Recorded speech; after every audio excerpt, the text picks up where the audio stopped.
Bueno, muy bien. Cuando se cortó, Manuel justo hizo una pregunta que me llamó la atención, que vos dijiste, ¿el cerdo lo rellenan con mariscos? ¿Cómo? ¿Que dijiste algunos lo rellenan con mariscos y otros con verdura o fue...? ¿La empanada? Ah, no, pensé que estabas hablando del cerdo, que hablabas de que estaba adornada. No, Empanada gallega, estaba hablando de dijiste. empanada. No, perdón. La empanada de verdad, no la pascualina, ¿eh? Sí, la empanada gallega. Pero la empanada de verdad puede llevar cualquier tipo de ingredientes. La empanada gallega viene del concepto de pan relleno. O sea, cuando los campesinos querían llevar comida a su lugar de trabajo, el pan habitual, rural, grande, le sacaban la miga y ponían el guiso adentro. Después fue evolucionando, pero el concepto sigue siendo el mismo. O sea que quien pensaba que la empanada gallega era atún, huevo duro y aceituna, está equivocado. O sea, puede llevar carne de cerdo, carne de ternera, costilla de cerdo enteras, No sé, acá pulpo, trajeron una marisco. receta. ¿Cómo? La paisanada acá tenía una receta que era merluza y ajo y perejil. Mucho perejil y ajo y perejil, digamos. Esa era su versión. Digamos, mira, vaya a saber por qué.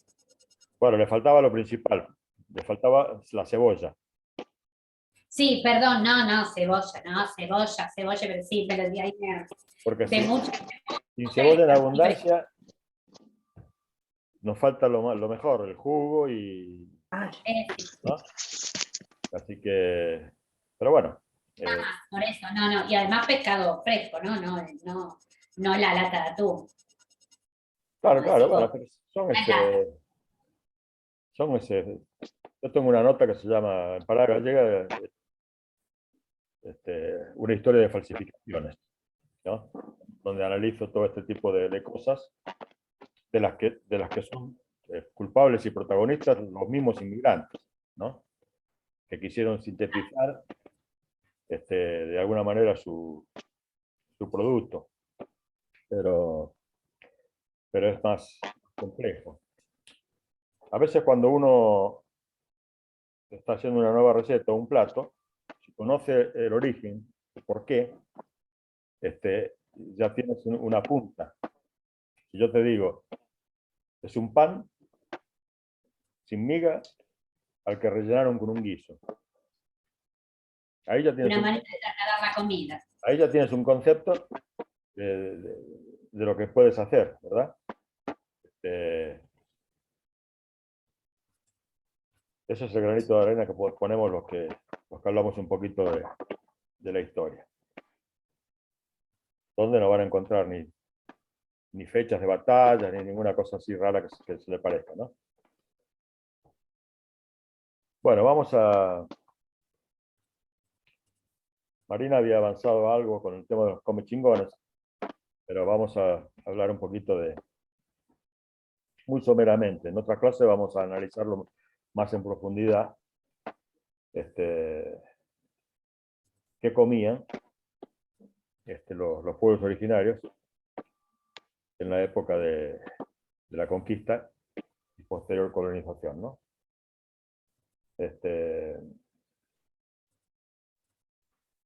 Como dije, dejando de lado el NOA y la zona guaranítica, y resumiendo mucho, podemos decir que en la Patagonia, la dieta de los mal llamados patagones, ese fue un nombre que pusieron los españoles. Algunos dicen que porque encontraron huellas gigantes, ¿no? Y pensaron que se trataba de personas de gran altura. Y otros investigadores dicen que en esa época estaba pero muy de moda las novelas de caballería y así muy fantasiosas, novelas contra las cuales se supone que don Miguel Cervantes Saavedra escribió su Quijote, ¿no? En realidad el Quijote es una parodia de ese tipo de novelas. Una de las novelas más famosas, protagonistas, se llamaba Patagón. Y era justamente gigante, ¿no? Una gran estructura. Pero bueno, la dieta de Patagones o Tehuelches estaba basada en carne cruda, a veces cocida, sin sal. Una de las características de esta culinaria primitiva era que en general no había especias, no había sal. Algo que se mantuvo en el tiempo, porque las primeras menciones que se hacen los viajeros al territorio argentino, cuando se refieren a cómo asado y cómo comía la carne los gauchos, los paisanos, lo que les llama la atención justamente es que prácticamente no tienen sazón, ¿no? Poco a poco apareció la salmuera y después alguien inventó el chimichurri y todo eso que tiene su propia leyenda, que puede ser cierta o no. Pero bueno, era una dieta de todas maneras bastante variada, tirando entre guanacos, venados, ñandúes, mulitas o peludos, pumas, pescados, focas. Con la llegada de los colonizadores, se le agregó la carne de los caballos, o yegua, la mayoría aún a fines del siglo XIX, el mismo Mansilla la menciona permanentemente cómo les gustaba la yegua en las tolderías donde que él visitó, especialmente los ranqueles, ¿no?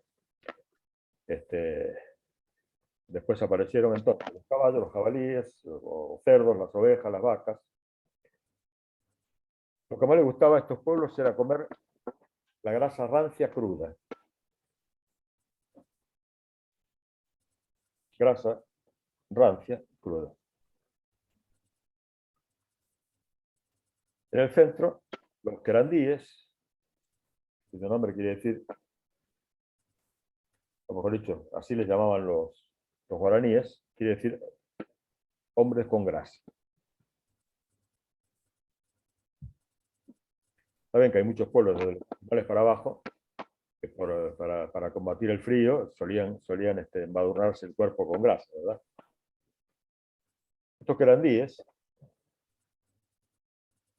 fueron los que se encontraron con don Pedro de Mendoza. Parece que consumían grandes cantidades de carne, producto de sus cacerías, también pescados, consumían miel, algunos tubérculos, raíces, zapallos, algarrobos y algunos frutos de estación. Manuel, ¿puedo acotar algo? Todo lo que gustes. Que yo siempre agrego algo cómico. Me hiciste recordar mi época docente, cuando estaba dando ciencias naturales, estaba dando las distintas regiones y los aborígenes, ¿no? De esa zona. Entonces, después que hablamos, los comechingones, la cantidad que eran menos, que eran pequeños, y había uno que me dijo, la más chiquitita era la que estaban en el centro. Y bueno, pero ¿cómo? ¿Quiénes eran? Dice, no, fulano de tal porque eran 10, que eran 10. Que eran 10, me dijo. Eran 10. Eran 10. Perdón, pero me hizo acordar. Eran 10. Era la más chica porque eran 10. Interesante, ¿no? Son anécdotas. Bueno, ustedes deben saber que hay un montón de leyendas con los comechingones, ¿no? Con el tema de que tenían barba, con el tema de que tenían algunos signos parecidos a los vikingos. Hay muchísimas leyendas con los comechingones.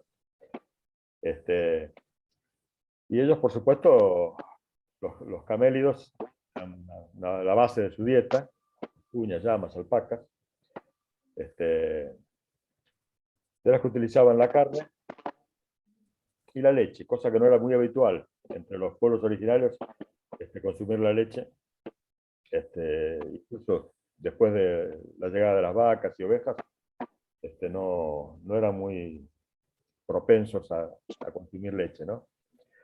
Por supuesto que había muchas aves, huevos y frutos silvestres. En el libro de la excursión a los indios ranqueles, Mansilla comenta en algún momento que en un día la tropa podía llegar a juntar 8.000, 10.000 huevos recorriendo el campo, ¿no? O sea, la cantidad de aves,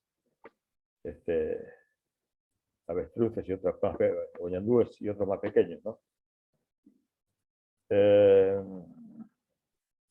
Por supuesto también comían peludos, venados, pumas,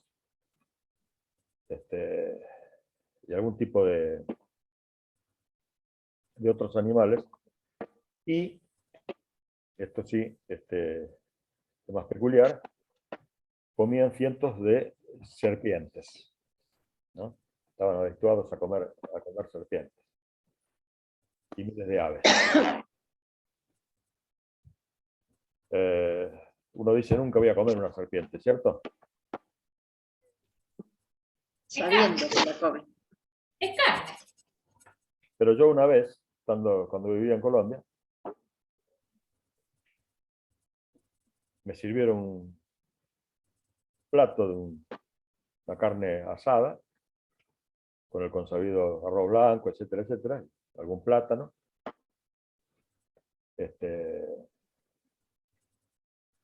Y bueno, me dijeron que era un tipo de pescado. Y la comí. Y era riquísimo. Riquísimo. Resulta que era una especie de boa amazónica, ¿no? Si me hubieran dicho que era bueno, lo hubiera comido, ¿no? Lo que hace la mente influyendo en el paladar, ¿no? La mente y los ojos. Los ojos no, porque la verdad que era una cosa muy parecida a un pescado con cartílago, ¿no? Así que estaba rica. Con respecto a los pájaros, un historiador decía que las palomas eran tantas, hablando de Córdoba, ¿no? Que si uno batía palmas frente a un bosque, esto lo hizo un investigador que estuvo en la época de la colonia recorriendo la zona, ¿no? Eran tantas que solo batiendo palmas frente a un bosque, el ruido que las aves provocaban al levantar vuelo era tan formidable que se asemejaba a un poderoso trueno.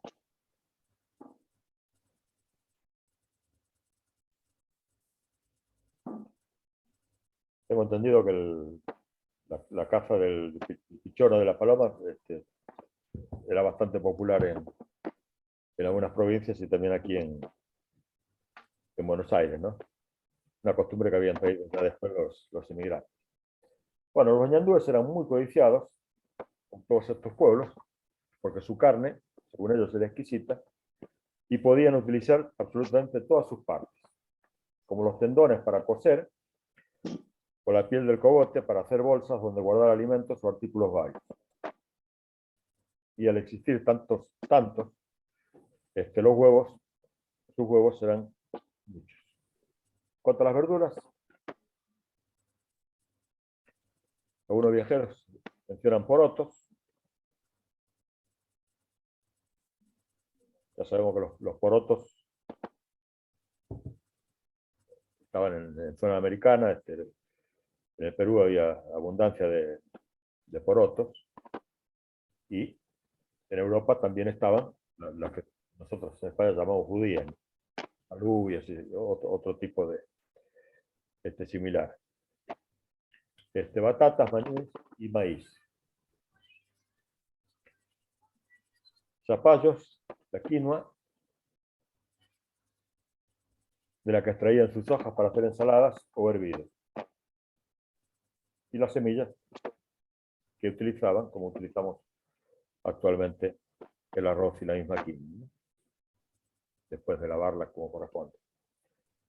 Además, consumían frutos que crecían salvajes, como tala, molles, chañar, algarrobas, etc. La golosina, la mayor golosina para los niños era la miel. Con el fermento del fruto del algarrobo negro fabricaban una bebida alcohólica llamada aloja, y con el algarrobo blanco hacían una bebida no alcohólica refrescante, rica, llamada añapa. Moliendo las chauchas de dicha planta, elaboraban una harina con la que hacían el pan, un pan dulzón llamado patay. O sea, al ser nómadas y no tener una organización urbana importante como los aztecas o los mayas o los mismos incas, a lo mejor no tenían una gastronomía muy elaborada en cuanto a... De hecho, la mayoría de estos pueblos solían comer cuando tenían hambre, no pautados como la costumbre que vino de Europa, ¿no? De tener desayuno, almuerzo, merienda, cena. Normalmente no bebían mientras comían, solo después que terminaba la comida, solían beber. Si eran bebidas alcohólicas, lo hacían como una especie de sobremesa, tertulio, ¿no? En la que, como pasaba con otros pueblos europeos, como vikingos, celtas, visigodos, todo lo que quieras, la borrachera a veces llevaba a distintas disputas, ¿no? Bien, como dije, quise armar un cuadrito muy sintético para desarrollar después en otras clases, pero como cualquier pueblo, comían. La comida tenían que hacer porque si no, no podían sobrevivir. Por más que faltara ciertos protocolos, nos llevara a plantear en una gastronomía más elaborada. Yo creo que por ahí, a diferencia de otros países, se impuso más rápidamente la dieta hispana, ¿no? Y la dieta hispana no se produce solamente porque por ahí alguno de estos conquistadores no les gustara alguna comida de los pueblos originarios, sino porque había una gran presión desde la iglesia, ¿no? Había todo un concepto de que el alimento influía en el físico y en la moral, ¿no? Y entonces había grandes penas para los europeos que consumían el producto de los pueblos originarios, porque decían que justamente iba a influir en su moralidad, ¿no? Así que por eso tan rápidamente trataron de traer el trigo, la vid para las cuestiones litúrgicas, las vacas, las ovejas, ¿no? El cordero, para poder tener alimentos, por decirlo así, aptos para cristianos, ¿no? Y dejar los otros alimentos como solamente aptos para salvajes, que ya sabemos que para el dominante siempre el otro o fue el bárbaro o fue el salvaje, aunque no tuviera precisamente por ahí justamente el bárbaro, por ahí tenía una cultura superior, pero como hablaba un idioma que nadie entendía, preferían llamarlo de esa manera.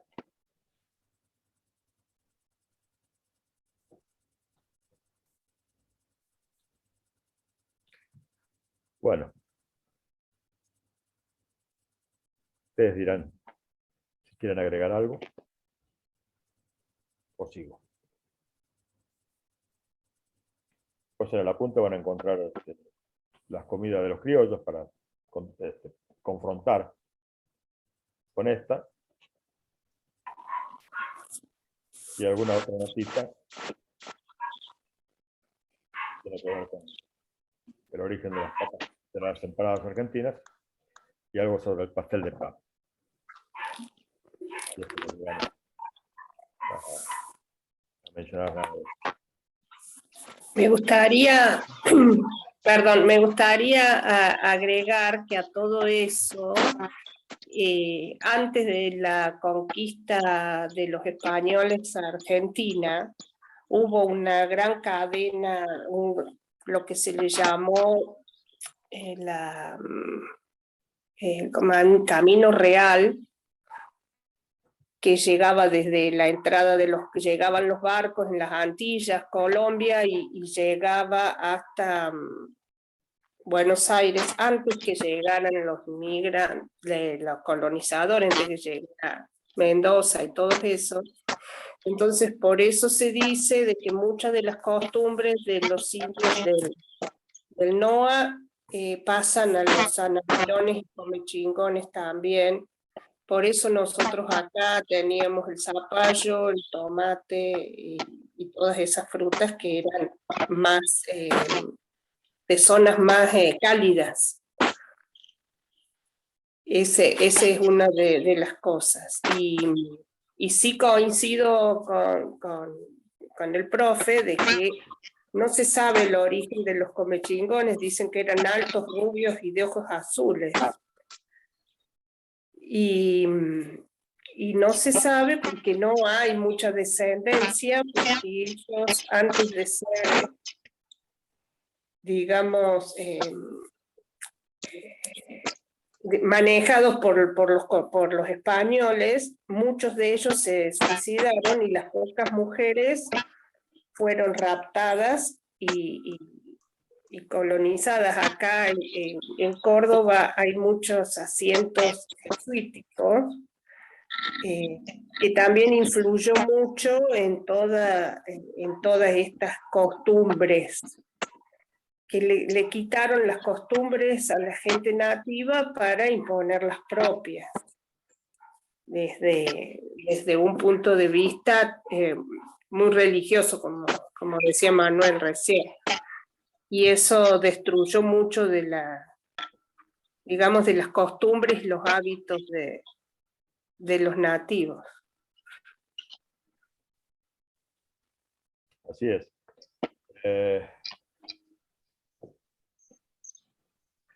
Bueno, Camino Real es un nombre que antes de la colonia no podía existir, ¿no? Camino Real es el nombre Camino Real pasaba por Córdoba, ¿verdad? Sí, San Luis. Sí, había dos Perdón, Manuel. hay como el una Camino Real, Si porque hay alguien que llegaban... tiene, perdón Marina, discúlpame, pero no sé, las que no hablamos tratemos de apagar los micrófonos, porque si no algo se acopla, ¿no es cierto? Se escucha ruido. Apaguemos los micrófonos entonces. No, yo me refería al nombre. El nombre Camino Real es una costumbre española de ponerle Camino Real a cualquier camino principal que fuera de alguna urbanización a otra. De hecho, nosotros estamos aquí en el conurbano, lo que ahora es la 205 y Avenida Pavón o Irigoyen, como se llama ahora, era Camino Real. Había muchos caminos reales. O sea, los aborígenes no le podían poner el nombre Camino Real. Existía, costó bastante para que los investigadores se dieran cuenta que había una gran comunicación entre los pueblos originarios de Sudamérica y de Antillas y Centroamérica, como dice Marina. Ahí se pudo muchas de esos intercambios se hacían, por supuesto, desde la zona andina, desde Perú hasta Colombia, por ejemplo, ¿no? Y de Colombia pasaban a las Antillas y viceversa, ¿no? Y otro camino era por la zona amazónica, ¿no? Donde también iban y venían algunos tipos de alimentos. Algo que para los que investigamos esta historia nos resolvió justamente una serie de incógnitas, cómo podía ser que este producto apareciera aquí y a 10.000 kilómetros de distancia, casi al mismo tiempo, ¿no? Era por eso, porque había ese cambio. ¿Cómo se llamaban esos caminos? No sé.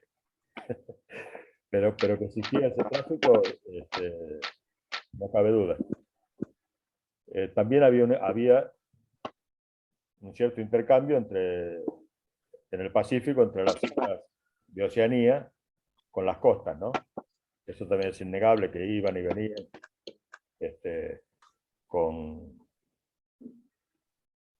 Es casi imposible que el movimiento humano no lleve consigo recetas. Cada vez que hay algún movimiento humano, hay algún intercambio de métodos de elaboración, de alimentos y de productos, ¿no? Y así, bueno, se fue enriqueciendo la gastronomía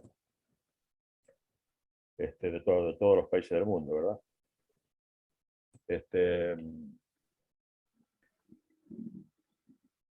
Lo del zapallo y la calabaza, hay un investigador, Aif Costilla, que tiene un blog súper interesante. Y escribió mucho sobre el misterio entre Europa y América sobre las calabazas y los zapallos, ¿no? Porque hay ya entre sumerios y civilizaciones muy antiguas, dibujos que tienen que ver con este producto en diferentes lugares. Y de hecho la calabaza terminó siendo un elemento casi simbólico e indispensable para lo que se llamó el Camino de Santiago, ¿no? Los peregrinos tienen dos símbolos importantes. La vieira, o sea, la concha de la vieira, gigante, porque las vieiras ahí en las rías pueden ser gigantes, que el peregrino que retornaba a su lugar de origen las mostraba como una muestra de que había llegado, ¿no? No a Santiago, tenía que seguir de largo hasta Finisterre y conseguir esta vieira. Y la calabaza, porque las usaban para llevar justamente en el cayado llenas de agua. Las usaban como recipiente para llevar agua.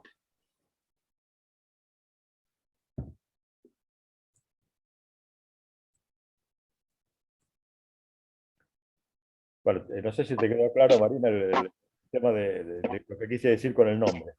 O sea, estaba dirigido al sí, el nombre estaba dirigiendo lo que dijiste. Estaba dirigiendo lo que dijiste. Sí, pero tengo entendido que el nombre fue dado no por los aborígenes, sino por los españoles. Ahí está, bueno, eso es lo que quiero decir yo. Ya habían llegado, o sea, ya estaban los jesuitas, todo. O sea, ya habían tomado posesión. No era el camino de los aborígenes, sino el camino de los españoles. Claro. Seguramente los aborígenes le daban su nombre. Debería tener un nombre. Sí, pero acá hubo un fenómeno. Era la comunicación que tenían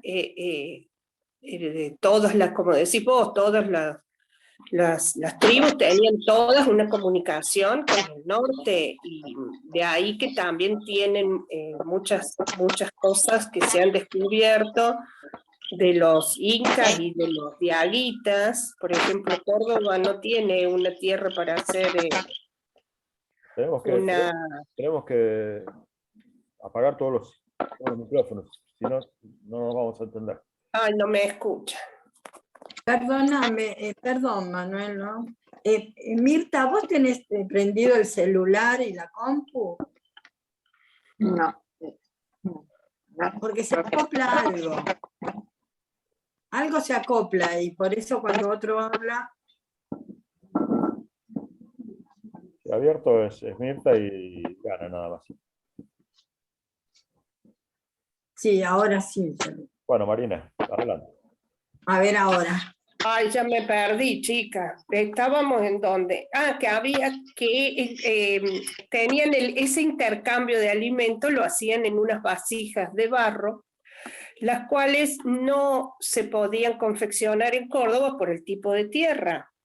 Se han encontrado restos de vajilla, de trozos y hasta vajillas enteras, sobre todo en la zona de Cerro Colorado, de vajillas de origen diaguita y de origen inca, que era el tipo de vajilla que hacían, el tipo de barro que ellos utilizaban.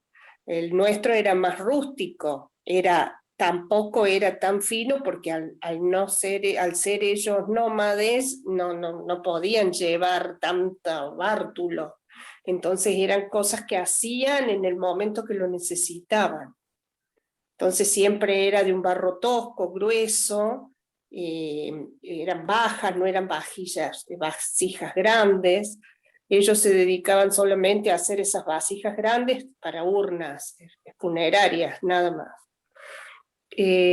Bueno, no, eso era que quería aclarar, que no era que los indios le habían puesto el camino. Es una historia muy linda. Si llego a encontrar por ahí, les paso sobre historias de un libro que son como distintas historias de viajeros del Camino Real. Cuáles eran lo que ellos vivenciaron a través de ese viaje, las postas y todo eso. Es muy, muy lindo, muy interesante, de lo cual ya estoy tratando de recordar, porque ya ni me acordaba de eso. Bueno, uno de los objetivos que tienen estos talleres es justamente servir de disparadores para recordar cosas que por ahí tenemos olvidados, ¿no? Y aparte, cada una de ustedes, cuando pierdan un poco la timidez algunas, cada una de ustedes va aportando, ¿no? Y eso va enriqueciendo todo lo que estamos viendo, aquí, ¿no? Lamentablemente, como saben, la mayoría fue maestra. Cómo se tocaba el tema de los indígenas de una manera muy por arriba, ¿no? O sea, una cosa así media folclórica, sí, se daba el nombre, que eran días, diaguitas, pero no se trataba de entrar realmente en las costumbres y en lo que podríamos llamar civilización, por supuesto, de estos grupos, que algunos eran bastante avanzados, ¿no? Bueno, los diaguitas tenían su ciudadela, las pucaradas de defensa, en fin. O sea que es una lástima. Varias generaciones se perdieron de conocer estas cuestiones, porque el fenómeno de desculturización que hubo con la conquista y la colonia fue rapidísimo y la verdad, lamentable. Los jesuitas y las otras órdenes utilizaron la misma metodología que habían utilizado en su momento en Europa para tratar de captar a los a los paganos, ¿no? Los germanos, los celtas. En general, siempre trataron de ver, de poner sus ritos y sus festividades, todo encima de las que ya existían. O sea, lo único que tuvieron que hacer los pueblos originarios fue cambiarle el nombre, ¿no? Pero era la misma fecha, generalmente tenía la misma relación con la fertilidad, con la cosecha, en fin. Y de esa manera los fueron captando para la religión, porque en realidad